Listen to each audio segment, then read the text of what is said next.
educating your market, your passengers about this? Well, I must admit, I think we could have done more for a start, but I think you see that we have started to do so. You will see a lot more happening in the next few days actually, and the weeks ahead. There's a lot happening in terms of advertising and educating the market on the product. What we have done, basically premium economy. Yes. What we have done previously up to now is really to go to the direct consumers. Maybe more targeted groups of people. We have gone to the agents. We have educated agents on the product.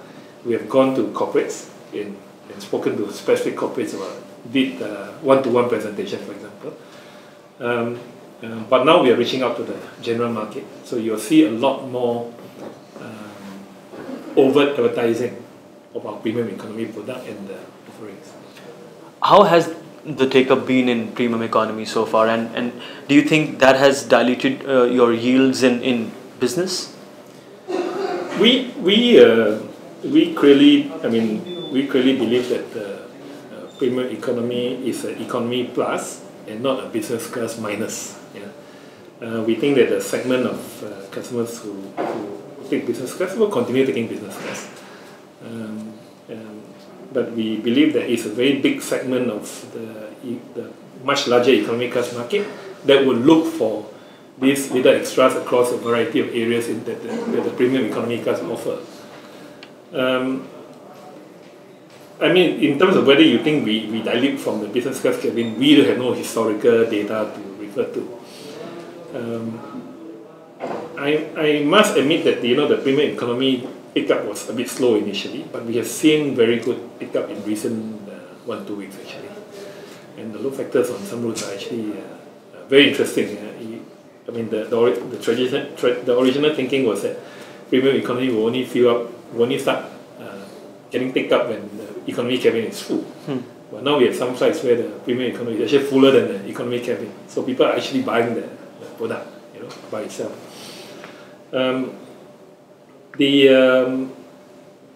As far as this idea of whether we are diluting from the overall yields, our data so far certainly suggests otherwise.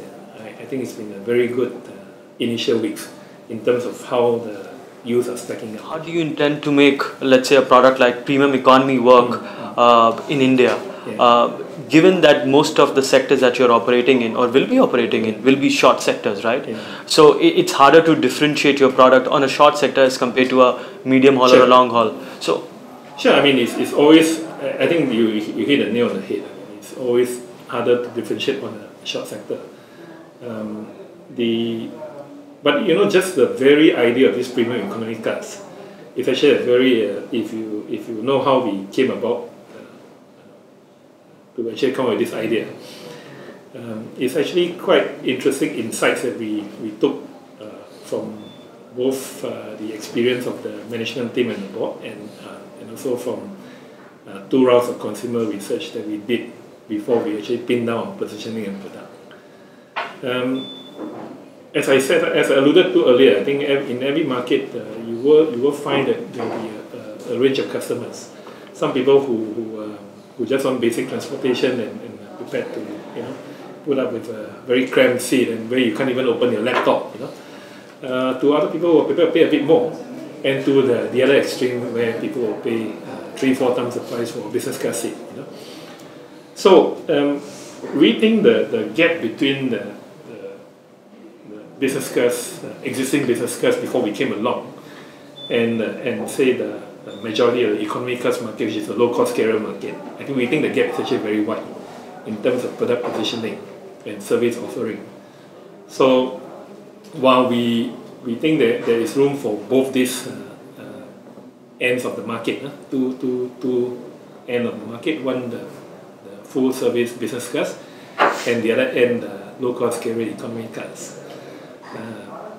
We feel that we can bridge this gap with something in between, where the offering is, how we like to put it, is a little bit more in many areas, and for a little bit more passenger experience. I think for Vistara, what you will find is that while we started fairly well with what we think is a fairly high level of product and service, enhancement will be an ongoing thing for us.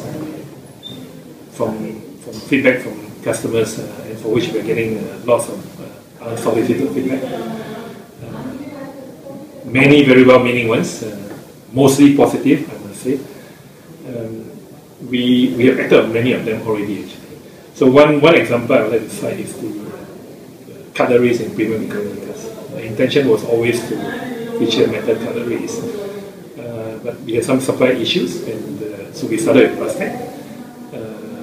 If you go on our flights now, you'll find that we have switched to metal cutleries in premium economy class from 1st of February. And even in economy class, the plans afoot to actually switch to better quality and biodegradable cutleries I think from 1st April. And there are whole host of other service enhancements that are being worked on. I know some are starting 1st March, some are starting 1st April. Particularly in the premium economy class. There would also be imminent announcement on our in-flight entertainment plans. We expect it to come out within the next 1-2 weeks. We are very excited by it because it's something new. It's not something that's offered in India at the moment. And in the longer term, I think it can lead to a lot more possibilities.